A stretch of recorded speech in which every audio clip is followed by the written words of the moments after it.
It's almost 10:15. We're about 15 more minutes.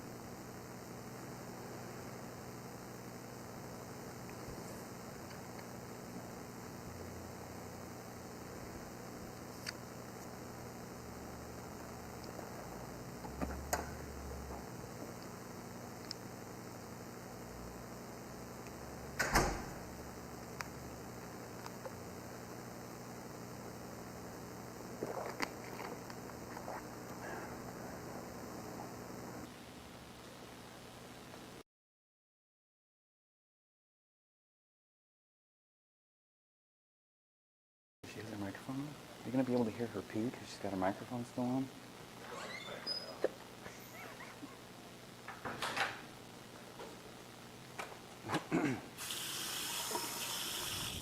Hope she's not dropping a deuce.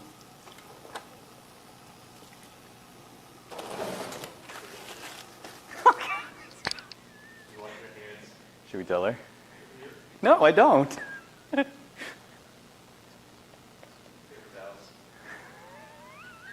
So you know right when she's coming back.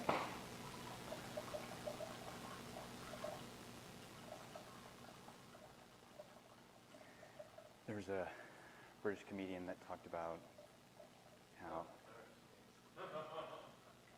so she washes the pee. She washes her hand before she pees? Okay. Anyway.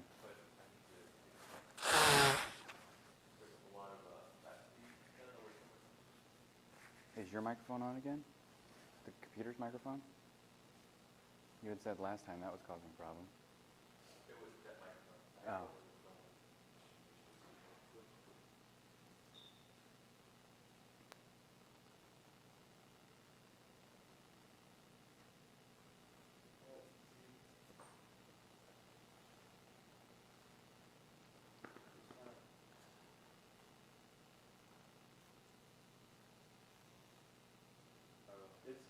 It's up. I had it on private.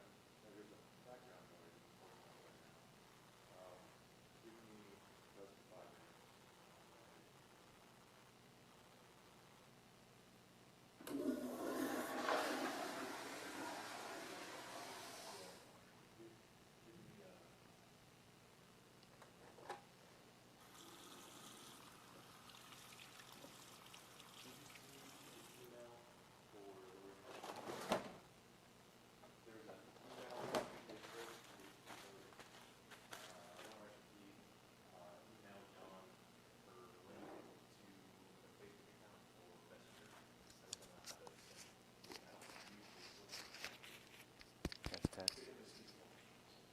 Test, test.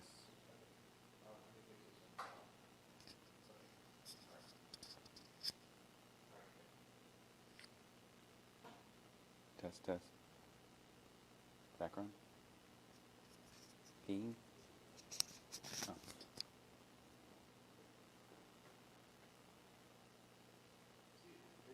It sounds good, but I think there's just a little bit of the background. Maybe it's the microphones themselves. I forgot to turn off my microphone. He heard. Oh my gosh, that was embarrassing. No, Do you think it's because it's right near, do you think it's because it's right near, like, is there a rhythm?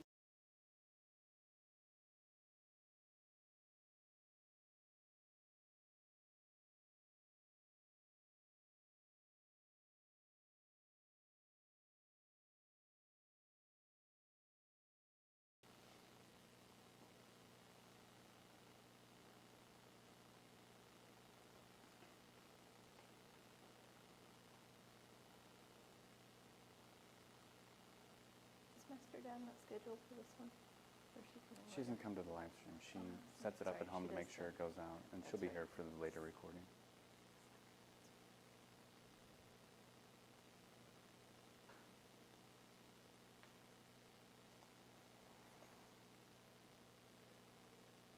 Excuse me, I went out there and it was nice and cold. But I always look at that one. Could be freezing. See if it's going up. It's at 72 now. So Maybe after we record, we'll open up. Sure. Yes, sir. Okay. Maybe after we record it all. Well, we'll open the door and let Yeah. some cold air in. Yeah.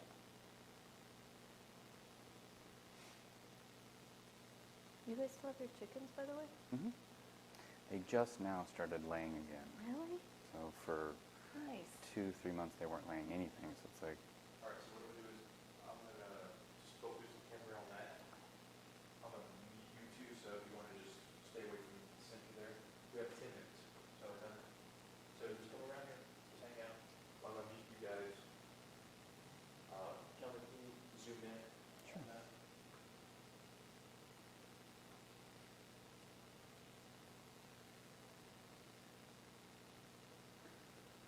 if I'd known you had done that, I probably would have done better handwriting.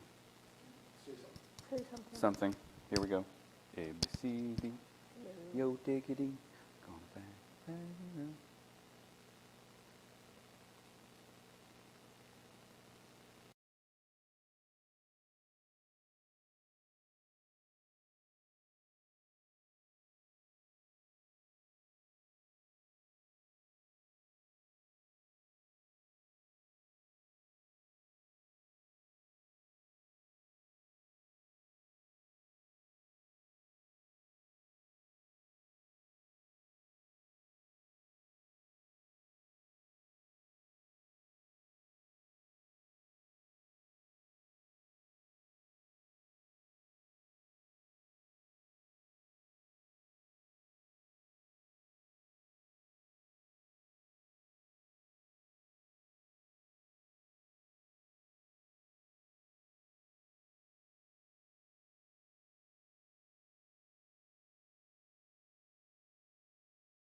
Good morning, everybody. Glad you could join us for today.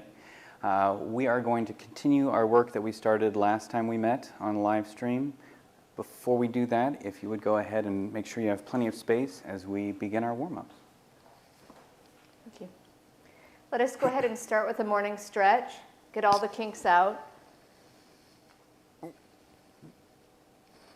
As you relax your arms down, go ahead and lift your chest up, putting a slight bend into your knees. Relax your head down, rolling your head to the right side, to the back, to the left. As you continue all the way around, begin to steady your breath, breathing in through your nose and out through your mouth, and change directions. Continue to keep that slight bend in your knees. As you return back to center, lift your head all the way up, closing your jaw, and return to the center. Turn your head to the right side and to the left, and back to center. Placing your right palm by your left ear, gently ease it down, still keeping that chest up. Release. Switch sides. Breathing in through your nose and out through your mouth. And release. Go ahead and bring your fingertips to the back. As you ease your chin down, relax your elbows in. Continue with that steady breath. And release, relaxing the elbows down. Go ahead and bring your shoulders up, relaxing them down. 2, 3, 4, 5, 6, 7. Last time, rolling them back. Continue to keep that slight bend in your knees. Continue to keep that chest up. 2 more times. Last time, and go forward. 1, 2, 3, 4, 5, 6, 7. Last time. Good. Go ahead and stretch your arms out in front if you would. Bringing your right arm under your left. Pull it across your body. Rotate at your wrist. Relaxing your wrist and your arm. Switch arms. Left arm under the right. Pulling it across. And rotate at the wrist. Good. Relaxing that side. Let us go ahead and bring our hands to our hips. We're going to engage in our abdomen and our back side as well. Do some rotations around. And change directions. Good. Let us return back to center. If you would step forward with your right leg, we're going to bend into the knee, straightening that back leg, allowing that heel to still be in contact with the floor. With our ears over shoulders, over hips. Continue with a deep inhale and a steady exhale. Good. Let us go ahead and ease back. We're going to switch sides. Left leg forward, right leg back with the heel down. Ears over shoulders, over hips. Good. Let us go ahead and come back. We're going to come up onto the balls of our feet 2 times and come up and down. 1 last time and up and down. All right. Let us go ahead and find a comfortable space on the floor. If you would stretch out your left side, flexing the foot back, stretching the toes back. As you ease into your stretch, continue with a steady inhale and a steady exhale. Pointing the foot, pointing the toes. Good. Go ahead and slowly ease back. Bring that leg in. Let us go over to our right side. Stretching the foot back, flexing the toes back.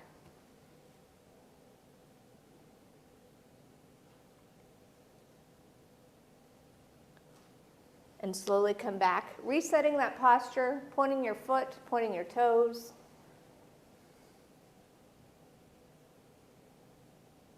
Good, and slowly come back. Let us go ahead and bring the bottoms of our feet together.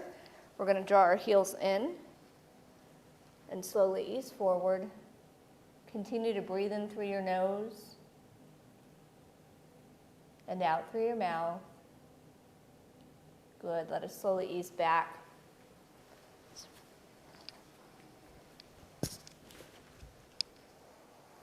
All right. Last week, we were talking about the Tao. In particular, this passage. One of the things that I want to emphasize is that the reading of the Tao can be interpreted in many different ways.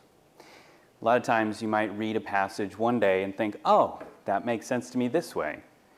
And a day later you could read it and be like, oh, maybe it's this way.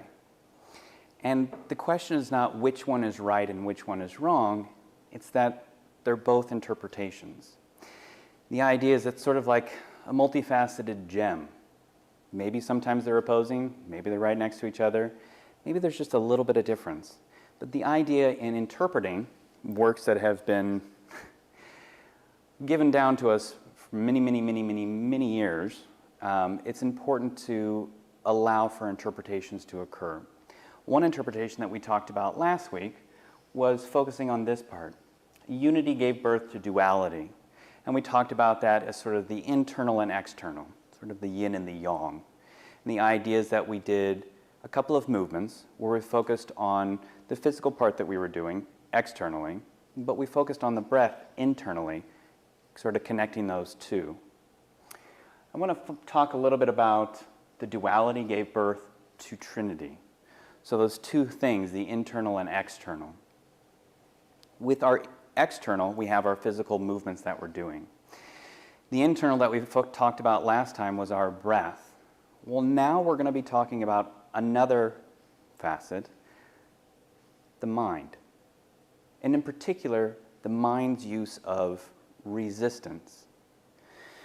Each one of the movements that we do, it's important that there is not only breath, for obvious reasons, but also that there is resistance. That resistance then connects both that internal and external. We've talked about how we want to make sure that we're inhaling, but also moving. Well, sometimes we focus on the inhale and we forget about the movement, or we focus on the movement and we forget about the breath. That's where the mind comes in, the Trinity. The idea is that that awareness of both internal and external comes together, and we add in the resistance to sort of put those two. We're going to start with picking fruit. So at home, if you have space to pick fruit, if you're feeling just a little bit sort of gray and gloomy like the day outside, and you want to use a chair, please make sure that that is handy and available for you. We want to make sure that when we're picking fruit, that we're giving ourselves enough that we can focus on both the movement, the breath, and the resistance that we add. As she goes up, we want to talk about that lightness going up. However, once we make that turn, we've got resistance between elbow and knee. That resistance then is important. How do we get that resistance? Well, through the movement, but also through our breath. As we inhale and as we exhale, we use both for either the softness or the hardness. When we talk about duality gave birth to Trinity, we're looking for three different areas. And those three areas then, moving backwards, connect two pieces. Those two pieces then connect to that unity. So the idea is, as we are doing picking fruit, and as you are doing it at home, it's important that you're feeling both that lightness going up, but also a balance of resistance coming down. You can look at it as being the amount of grace that you add going up should be the amount of resistance that you add coming down. Where you connect the two is important. So the idea is that as you bring down, you want to have the two come together as opposed to one waiting for the other. That really does become that awareness piece. The inhaling, the exhaling, the movement of the body, and then the mind. The mind turning that resistance up or down, and the idea is you're connecting those. Let's go ahead and do sticky ball as well. any of the postures, we can focus on all three. And in fact, that third component, the mind, helps us to balance the other two. So as we do sticky ball, we have that resistance coming up and we have resistance coming down. The amount that you add or take off is dependent upon how the movement feels and using of the breath to expand. Within any of the postures that we do, it's important to recognize that you're sort of looking for those three components. You're looking for the yin and the yang, but also how you connect both yin and yang. A lot of times that connection is somewhat obvious and somewhat not. And that's really where the mind plays. And we want to make sure we're focusing on that. So regardless of sticky ball, paint, hands like clouds, we want to make sure that each movement then, we're trying to pick out those pieces. When we're doing sticky ball, we're feeling that movement. As we come up, that extension of that inhale, and then as we come back down, that exhale and pushing in together. Allowing the mind to connect those two. Within the connection of the two, that Trinity gave birth to the myriad creatures. The idea is that as we focus on the yin and the yang and what connects the two, it allows us to do all the things that we do during our day. So if you have time this week, I would like for you to practice any of the postures. You can do picking fruit with or without a chair. You could do sticky ball as well. But look for the 3 points. Look for the hard and the soft. Look for the breath and how that connects with the mind. If you have a chance to do those 2 postures, great. If you want to add in your own other postures, that's also great. We will pick up next time we have live stream. The joke that I will leave you with today is, when is the best time to buy a bird? When it is cheap. With that, I will leave you some laughter for the week and some gonka or work to do. We look forward to any questions that you might have, and we look forward to seeing you whether on Zoom or in the next live stream. Good luck in your practice, and we'll see you next time.